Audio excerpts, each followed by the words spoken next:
Los Angeles, as always, breathed in its own rhythm, an endless stream of cars, people lost in headphones, laughter, advertising, the smell of hot coffee and warm asphalt. But on one of the narrow side streets, far from the big avenues and red carpets, everything flowed differently. Time passed more slowly here. And it was here, to the old book cafe with a wooden sign, paper and ink, that he arrived. The motorcycle stopped silently. The helmet was slowly removed by a man with slightly gray hair, calm eyes and a light, relaxed posture. Even those who saw him for the first time could sense something familiar. It was Keanu Reeves that he entered the cafe, not drawing anyone's attention to himself. He was here often. This was the place he called his quiet spot, no photographers, no spectators, no films. Just him and his books. Inside, it smelled of printing, vanilla, and warm milk. The soft, light yellow tone of the lamps fell on the old bookshelves. In the corner, two students sat with laptops. At the other table, there was an elderly woman knitting something lilac. And also a mother with a little girl. Keanu didn't notice them right away. But his intuition, and it was always subtle, made him look up, just for a few seconds. And he saw, the girl was looking straight at him. But not with admiration, not with a fanatical glare. Her gaze was quiet.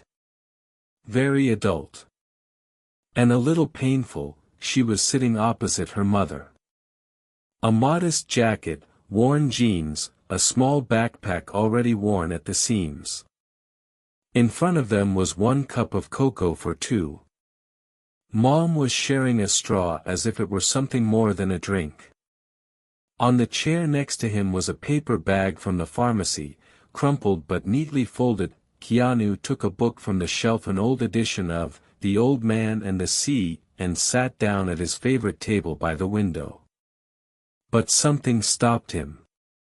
The girl's gaze was slow again, but stubborn. Like someone who really wants to say something but doesn't know if they have the right to. A few minutes later she came over. She didn't run. She didn't smile. She just came over. And she said almost in a whisper, "Excuse me, can I take a picture with you?" Her voice didn't tremble, but it was so quiet that it seemed like she had practiced saying it several times before coming up. Keanu put down the book. His face lit up with a soft smile. "Yes, of course. Do you want it here or by the books?" "Here's fine," she answered, pulling out her old phone. Its screen was a little cracked, and the case was cracked. She held it carefully, as if it were something important. They took 2 shots. The girl thanked him, but she didn't leave. She stood. Then she put the phone down. And looked at Keanu as if he needed to know something, but she didn't know where to start. There was no hysteria, no joy in her eyes. There was a heaviness there. She swallowed. "You were my brother's favorite actor. He died recently." The word sounded like an explosion in the silence. Keanu looked at her silently. He didn't move. He didn't think through his words. He just listened. "I just wanted to take this picture. Because she clenched her fingers. "It's something I can show him. Well, in my mind." She lowered her eyes. Her voice was no longer coming out. The mother came over and gently touched her daughter's shoulder. They gathered their things. And they were already at the door when they heard someone get up from their chair. Keanu stood there, holding a book he hadn't finished reading yet. "Wait," he said quietly. The people in the cafe froze. He approached them, without pathos, without a star expression on his face. Just, person to person. "Can I join you for a moment?" he asked his mother. "If you don't mind."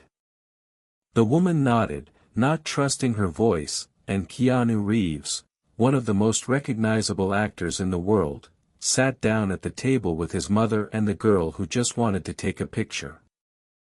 And for some reason, he knew, everything was just beginning. Keanu sat down next to her as naturally as if it were nothing special. Lila's mother, a woman with deep wrinkles in her young face, tired eyes, and a quiet voice, reached awkwardly to remove the pharmacy bag from the table, but Keanu gestured to stop her. "No, leave it," he said gently. "This is your space. I'm just a guest." They sat in silence for a few minutes. Lila held her cup in both hands, trying not to look at either her mother or Keanu. But he took his time.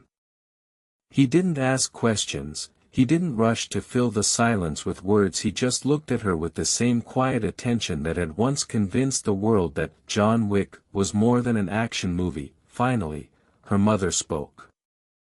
Her voice was calm, but too even, like that of someone who can't afford to be emotional. "Her brother's name was Noah," she said. "He was 15.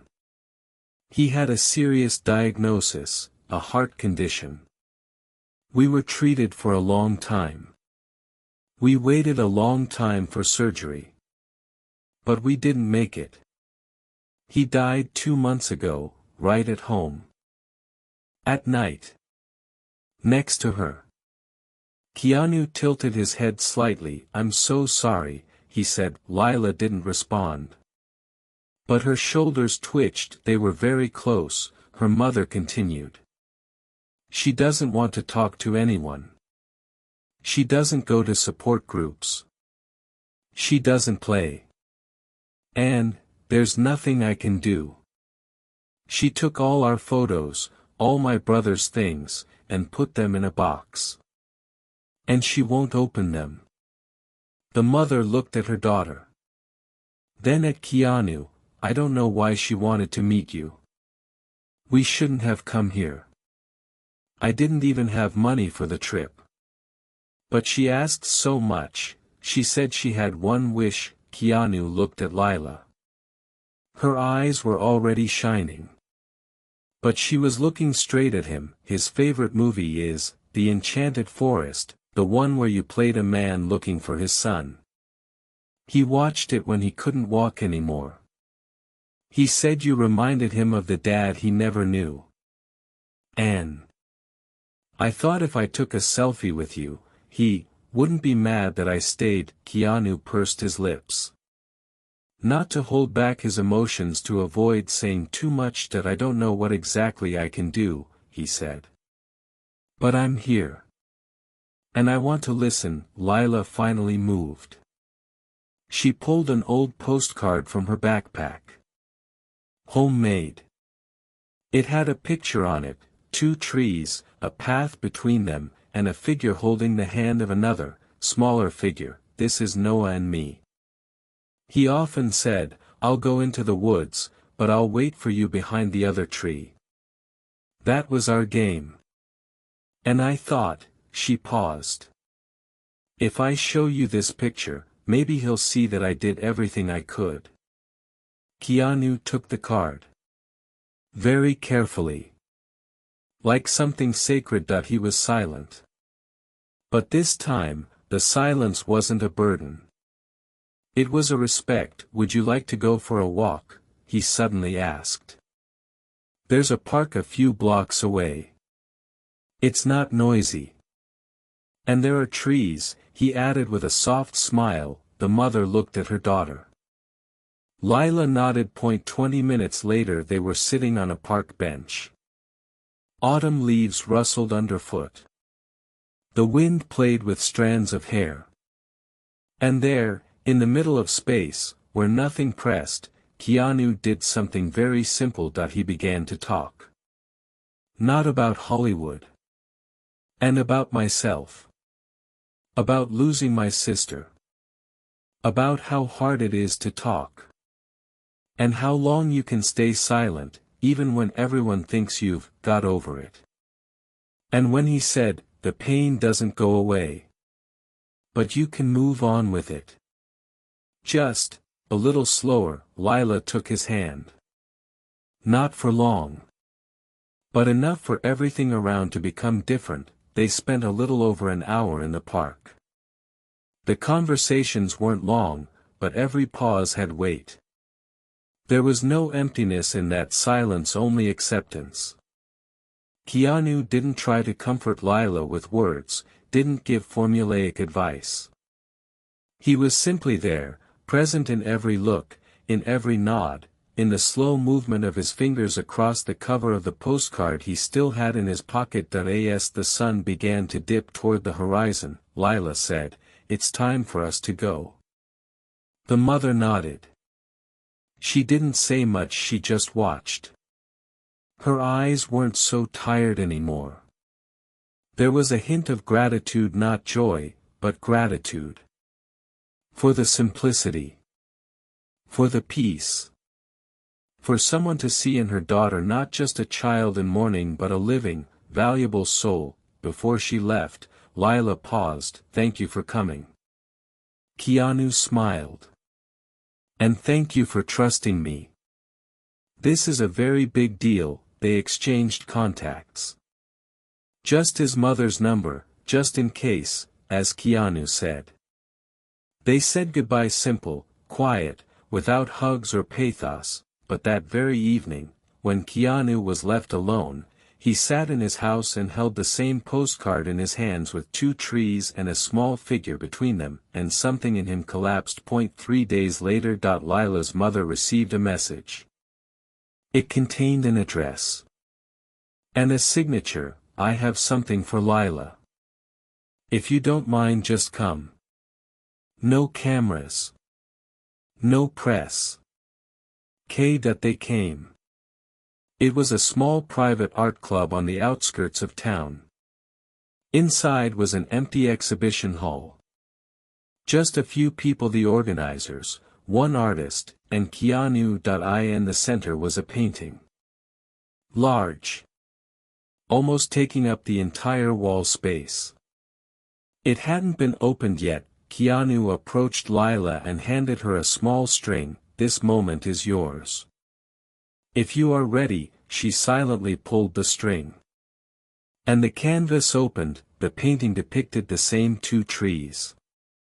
The same path. But between them not 2 figures, but one. The smaller one seemed to merge with the light and become part of the sky. And the larger one stood, holding a postcard in her hands. On it were the words, "I will go to the forest, but I will wait for you behind the other tree." Lila froze. Her mother covered her mouth with her hand. "A friend of mine, an artist, created this," said Keanu. "I just told him your story. And he felt it as his own." The girl raised her eyes. They shone, but no longer from the pain that tightens the throat. From the pain that dissolves in the heart. "This," she barely whispered. "This is what I saw in my dream." Everyone in the room was silent. And in that silence, something more than words could describe. Keanu walked over and sat down on the edge of the stage. He looked at her. "I know you wanted to do something for Noah. And you did. But now let him do something for you. Will you?" She nodded. He handed her a small envelope. Inside was the official confirmation of a scholarship. To one of the best art school programs in the city. Paid for 3 years in advance. No ads. No PR. Just in memory of her brother. The mother collapsed into a chair. Her shoulders shook with silent tears. She began, "He never dreamed of this. We couldn't afford to." "Now you can," Keanu said. "Because a boy once saw a father in me. And I feel like I have to answer now." After the ceremony, Lila approached Keanu. "I have something else," she said. "I did it yesterday." She handed him the second drawing. It showed a man standing in front of the trees, and behind him was a shadow that looked like him. Subtly, but definitely, that's you. And the shadow is the ones you can't see. But they're with you. Keanu held the drawing in his hands for a long time. Even after everyone had left. He stood in front of the empty stage, and in his pocket was the card again, no longer a symbol of pain, but a sign of strength, and he thought, sometimes it's enough just to not leave. Just to stay. Just to hear. And everything changes. A week had passed since the exhibition opened. The gallery remained empty, a canvas with 2 trees hung in the main hall as a testament to an unobvious kindness. In the corner on the table was a note, in memory of Noah. In support of Lila. For anyone who doesn't want to be silent anymore.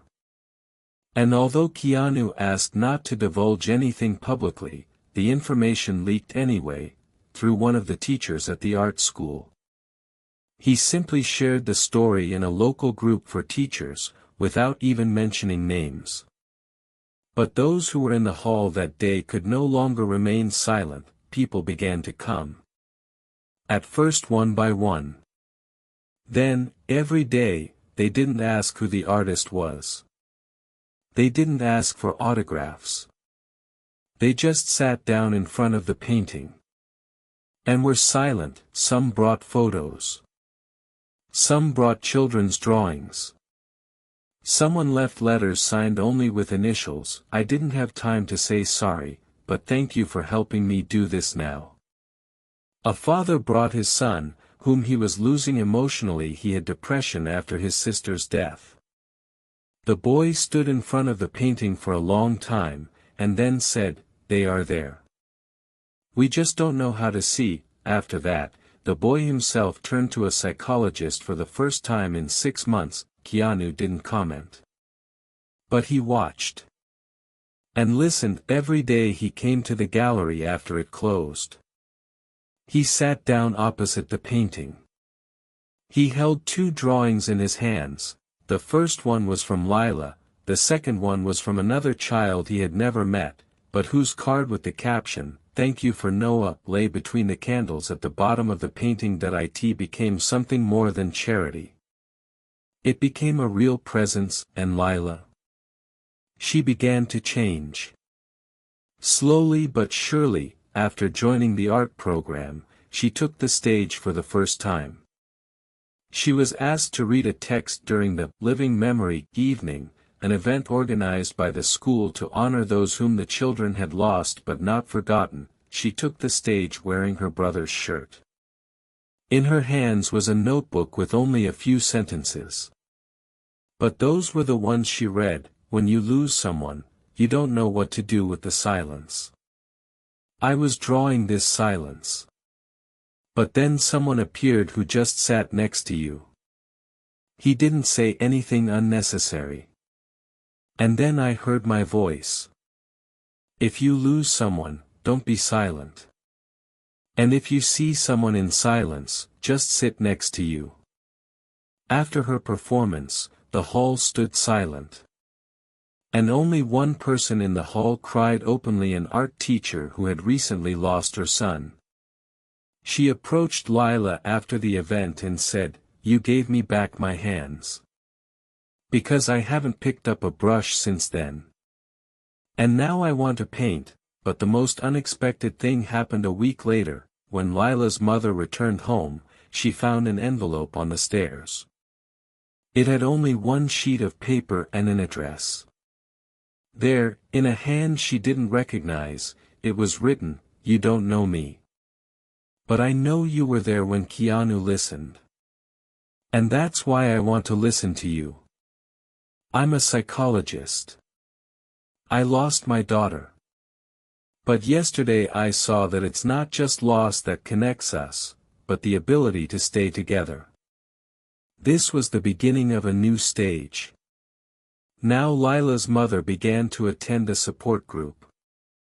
Not to heal herself, but to be the one who sits next to others. Gradually, Lila's story began to grow not through noise, but through action. That in one school, a second tree corner appeared, a place where children can leave drawings or notes for those they have lost. At the pediatric hospital, nurses made a wall of memory with trees drawn by patients. And even at the juvenile prison, one of the guards, having seen a video of Lila's performance, started a program in which the boys write letters to those they would never see again. Keanu didn't find out about this from the news.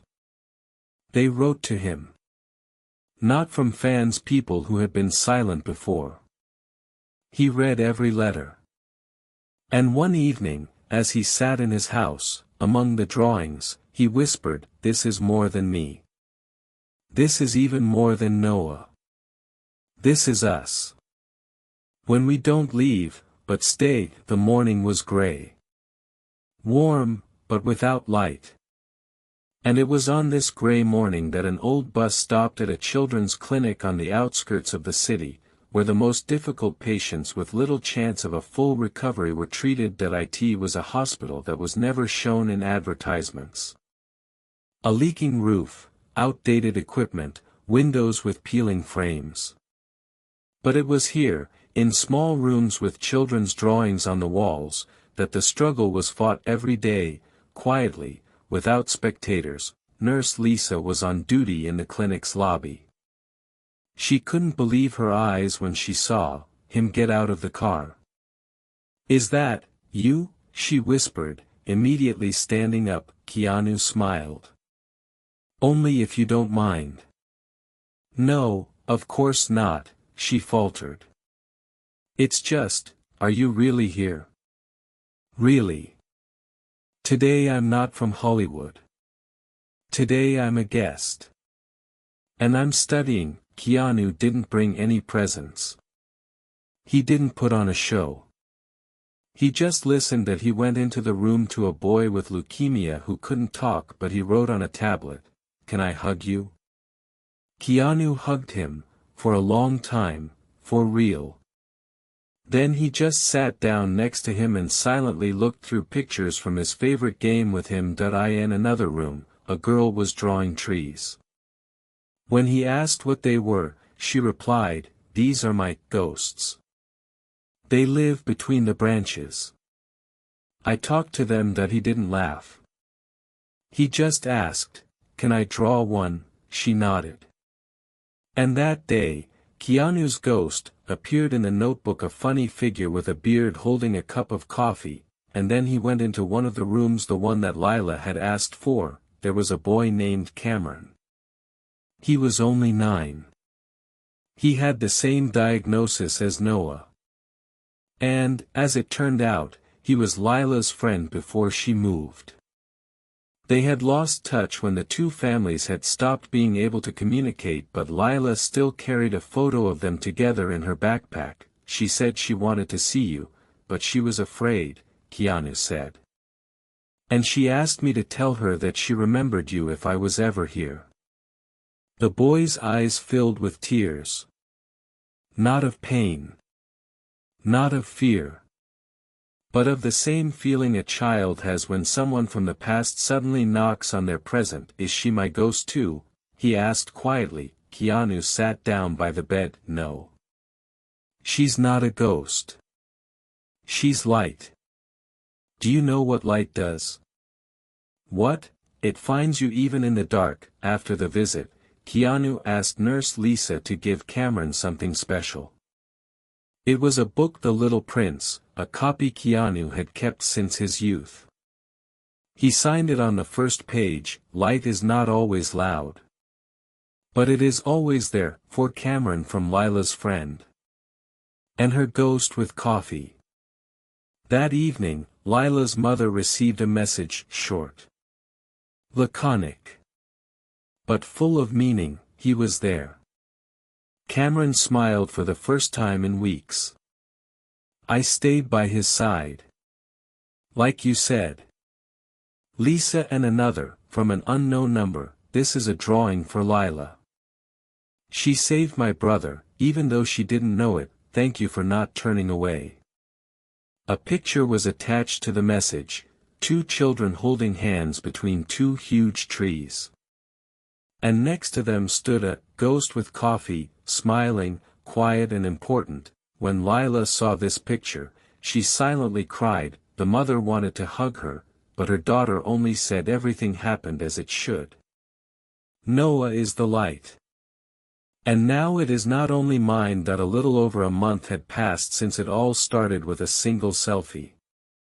Lila was already attending art school regularly, drawing new works, and even starting a series of graphic stories silent, wordless.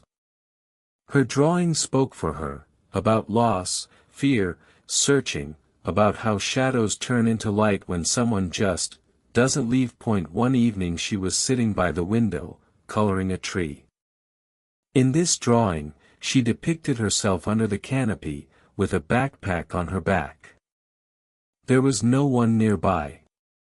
But above the tree in the branches, among the shadows and lines a familiar silhouette could be seen that he was holding a postcard. That very evening, Keanu Reeves was standing in a small clearing outside the city, in the middle of a real forest that was hard to get to.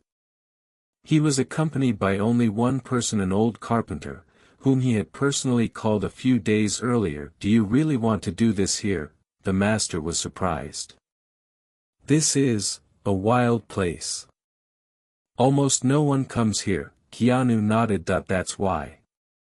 Because it shouldn't be for tourists. But for those who are truly searching." That in front of them stood two large trees, sprawling, ancient, silent. Between them a narrow natural path, almost overgrown with moss. Keanu carefully opened his old leather backpack. He took out a small obelisk from it, a wooden tablet with carved words. He had not shown it to anyone until now. The carpenter read aloud, "I will go into the forest, but I will wait for you behind the second tree. Noah, and below, the light of silence. Of memory. Of presence." On the back of the tablet an engraving, "For Lila. And for everyone who searches." They set it up between the trees. Simply, without pomp. Keanu gathered some stones around him, leveled the ground. He did all this silently, with concentration, as if performing an internal ritual, and then he simply sat down by one of the trees. And he stared into the forest for a long, long time, as if waiting for someone. A week later, Lila received a letter. No signature. No address.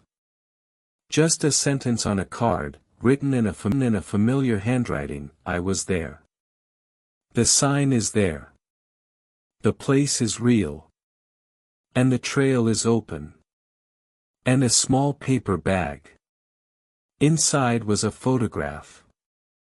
Taken with a black and white film camera. It showed two trees. Between them was a sign. And light filtering through the branches. Lila pressed the photo to her heart. And then she looked at it for a long, long time, until she smiled. "For real, I'll find this place," she told her mother. "But not now. When I'm ready. Because he's already waiting." A year later. A new exhibition opened in the gallery where the first canvas for Noah was once opened. Title, "Other Trees," subtitle, "About the shadow leading to the light." Each work is from children who have lost someone. But all of them have the image of a tree, and each drawing had one thing in common: the second tree always remained empty. "For the one who hasn't come yet," Lila explained. "But it will definitely appear." In the center of the exhibition is a large canvas. For the first time, it is not signed "Lila," but simply "Lila and Noah." On it are two familiar trees. And two figures. One is standing. The other is holding a lantern. The story is not over. It has grown. Now every year, new signs have begun to appear in the forest near the two trees. People brought their own. Someone left a stone with a name. Someone left a doll. Someone left an old photo. This place became a living reminder that even after the greatest silence, you can find your way to where the light waits behind the second tree.